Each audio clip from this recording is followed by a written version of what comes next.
Good? Okay. Connect. It's okay. It's okay. It's good. But it's 25 kilometers. But it's Ah ouais. 25 kilometers. Oh, c'est long, hein. It's far away, no. On va aller faire de l'essence, après on va aller visiter une forteresse. On est passé devant hier, c'était magnifique. Et puis cet après-midi on fera, ou on verra dans la foulée, on redescendra sur Vardia. Là ce qu'il y a c'est que hier j'ai pas fait d'essence et j'ai été bête, mais bon. Il y en a partout sauf souvent là où on n'en veut pas. Là où on en veut, il n'y en a pas. Allez, on va voir ça.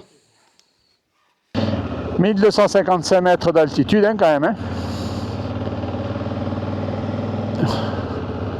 Oh, c'est agréable de conduire la moto sans bagage. On est léger.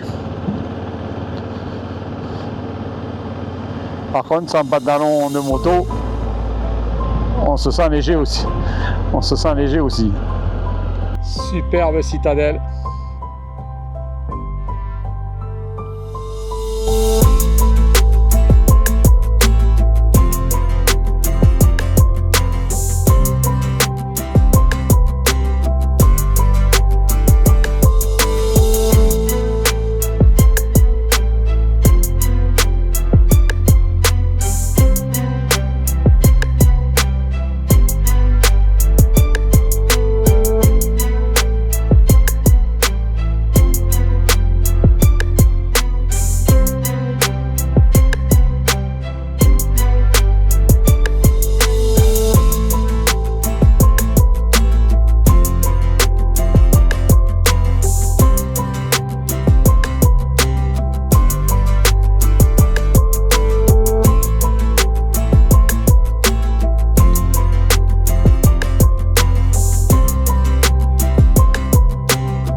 C'est quand même incroyable. Hein.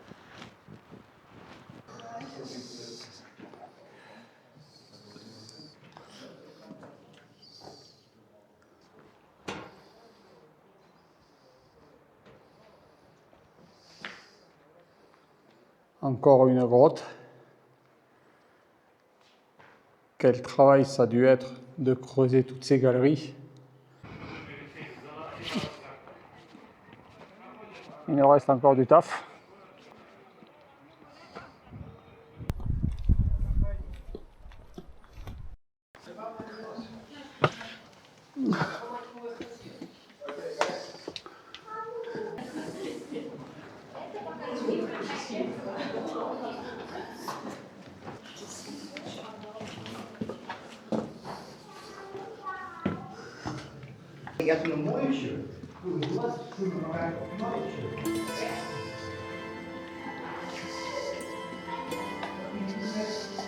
La visite de Vardia s'arrête subitement.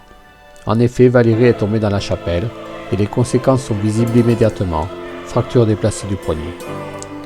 Les secours arriveront après 1 heure pour un transfert à l'hôpital situé à 45 minutes de route. Alexandre, le patron de la guettouse où nous résidons, nous accompagne afin de servir d'interprète. Sur ses conseils, nous refusons l'opération et nous organisons le rapatriement de Valérie. Nous attendons 48 heures pour avoir le compte-rendu de l'hôpital, document qui initialise la procédure de rapatriement. Pendant ces 2 jours, Alexandre et sa famille seront à nos petits soins pour nous rendre l'attente le plus agréable possible. Merci à eux.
Bon, ben voilà, nous sommes à la guettouse d'Alexandre, à 5 km de Vardia, le site super troglodyte. Bon, mais malheureusement, là, je vais rentrer parce que Valérie s'est cassé le bras,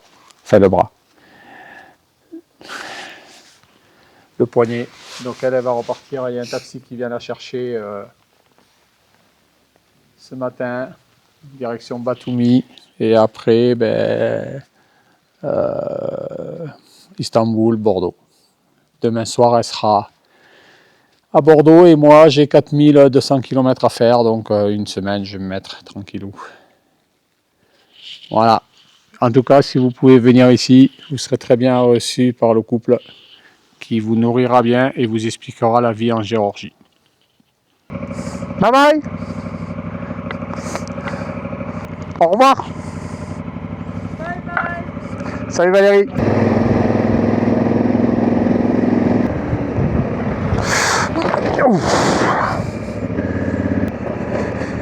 Et bien celle-là elle est coton aussi. Hein. Tout à l'heure j'ai mis la roue dans un trou. Wow.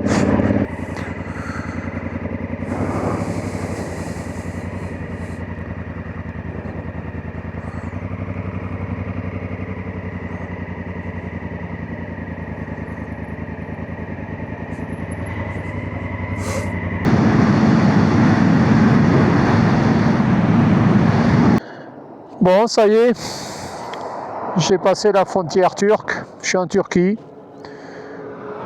Ça s'est très bien passé pour la Géorgie, j'ai mis 3 minutes. En Turquie, toujours le même, tu passes un guichet avec ton passeport et ta carte grise. Et puis après, il faut que tu ailles à un autre guichet avec ton passeport uniquement.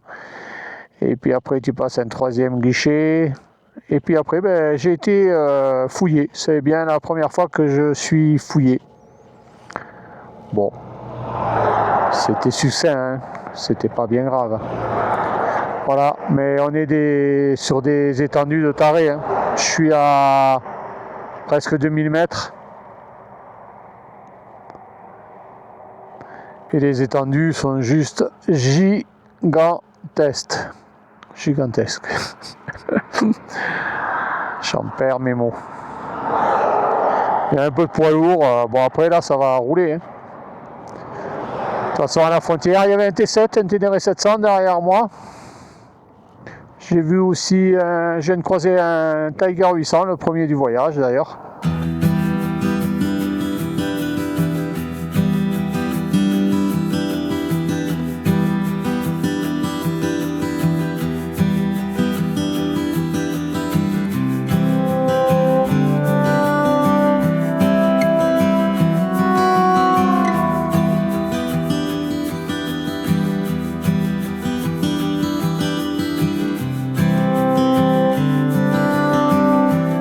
Pas beaucoup d'habitants au mètre carré. Hein. Je vais essayer de manger quelque chose. Pas l'impression qu'il y ait grand chose. On va aller voir là, il y a une marquette.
Bon, ben, je suis à Erzincan. Hier, j'ai fait 540 km depuis la Géorgie dans des paysages fantastiques. Il est 7h15, il fait super beau, il fait 10 degrés. C'est normal, hein, on est à 1200 mètres d'altitude. Je vais essayer d'aller vers Bolu, ce qui fait à peu près 750-800 km. C'est 300 km à peu près avant Istanbul. Et comme ça, demain, je finirai la Turquie, je passerai la frontière avec la Bulgarie. Bon, apparemment, j'aurai beau temps en Turquie, en Bulgarie, en Serbie, en Slovénie, en Autriche. Il n'y a que dimanche, lundi en Allemagne et en France où ça risque d'être un peu moins facile. Mais d'ici là, on verra bien. Le bras un peu frais quand même. Hein. On va résister. Après, on est à 2000. Hein. On est encore remonté sur un plateau, c'est juste incroyable. Bon, ben j'ai trop froid là. Il fait 10 degrés. Et il y a une vallée à passer avec un peu de brume. Ça va pas le faire. Il faut que je mette au moins le haut. Le bas, tant pis pour moi, c'est pas grave. Mais en blouson d'été, je suis à quelle altitude? 1600 mètres. Et je viens de passer 2000.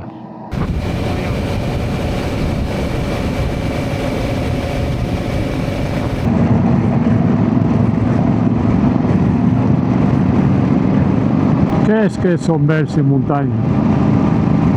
C'est les couleurs, il y a du blanc, du jaune, du marron, du gris.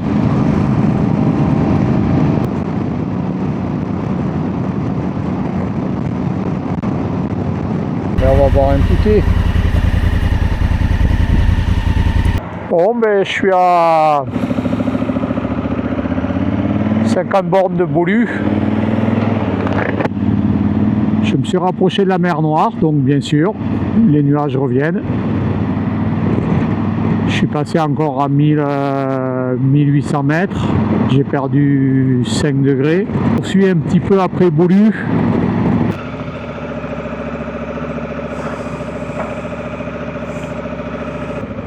Il pleut. Là-bas, c'est ce qui vient de la mer Noire. Hein. Un grand classique apparemment dans le coin. Et 8h moins 20. Et on va essayer de rejoindre Sofia. Bon, il est tombé, il pleut depuis 1h du matin. Par à coup. Là ça s'est calmé. Après je devrais la lâcher rapidement la pluie. Apparemment dans 100 km c'est plié. J'ai fait 60 km à peu près, 70. J'ai pris des gros abats d'eau. Mais là ça a l'air d'être correct. Donc c'est bon. Je reste habillé quand même. Hein. Bon, j'ai été inquiet ce matin parce que j'ai vu qu'il y avait une zone environnementale à Sofia. Et ça c'est une galère. Hein. Mais en fin de compte apparemment elle est uniquement pour les poids lourds de plus de 4 tonnes et uniquement l'hiver, de décembre à février, à début décembre à fin février. À confirmer, mais c'est ce que j'ai trouvé. Bon, de toute façon, en Bulgarie, ils prennent en considération les motos. Parce que, par exemple, on ne paie pas l'autoroute. Il y a une vignette, normalement, mais pas pour les motos. Donc, pour la pollution, on va dire que c'est pareil. Allez, 700 km, passage de frontière. Alors, je suis allé à l'hôtel où j'ai dormi à l'aller, leur demander s'ils peuvent jeter un œil sur la moto pour pas qu'il y ait d'embrouille. Je vais essayer de manger un petit truc.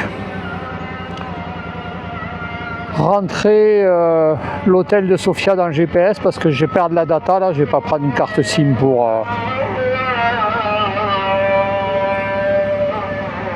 quelques heures. Vérifier si je dois rien à la société d'autoroute. Je pense que si, la dernière portion là, il faut que j'aille me connecter. Et puis après, go to Bulgarie quoi.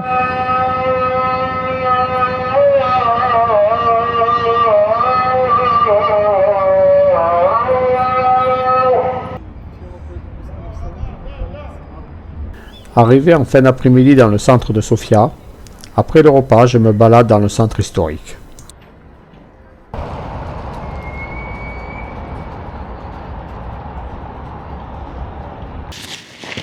Bon, ben il est 7h du matin. Je suis à Sofia là. Je vais essayer de rejoindre Zagreb en Croatie. Il faut passer la frontière bulgare, serbe et serbe croate. Ce qui va me faire perdre pas mal de temps parce que ces deux frontières qui ont été longues la dernière fois. Il fait 9 degrés dans Sofia. Donc je me suis bien couvert parce que en plus je vais monter dans la montagne un peu. Bon, ouais, c'était bien sympa, hein. C'est vraiment une belle ville. À y consacrer un peu plus de temps la prochaine fois. Allez, go!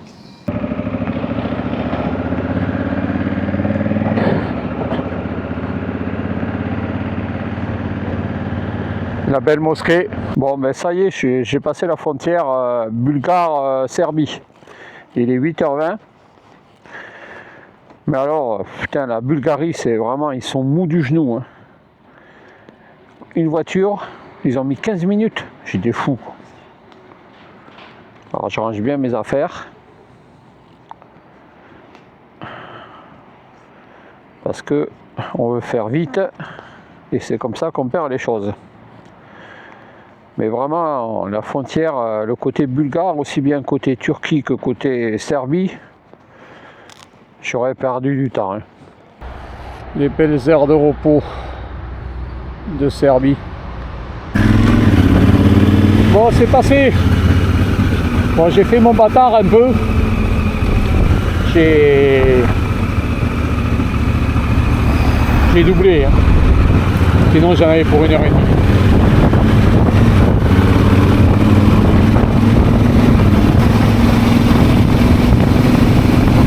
Voici, welcome! Bon, ben il est 7h moins le quart, il fait 19 degrés. Je suis à Trieste, en Italie. Hier, j'ai réussi à traverser, finir la Bulgarie, traverser la Serbie, traverser la Croatie, traverser la Slovénie. Je suis atterri à Trieste juste après la Slovénie. J'ai fait 1000 bornes, 1025 exactement. Ça s'est bien passé. Là, ça va faire bon. J'ai pris la décision de ne pas passer par l'Allemagne et l'Autriche parce que il allait faire trop froid. Je suis en blouson d'été. Et là, je vais essayer de rejoindre à minima Briançon, voire j'aimerais passer le Lotaré parce qu'ils annoncent du mauvais temps pour dimanche.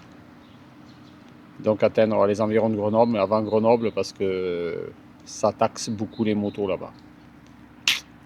On rentre en France. Ciao. Le soir, je ferai étape entre Grenoble et Lyon. J'arriverai à Bordeaux 5 jours après être parti de Géorgie.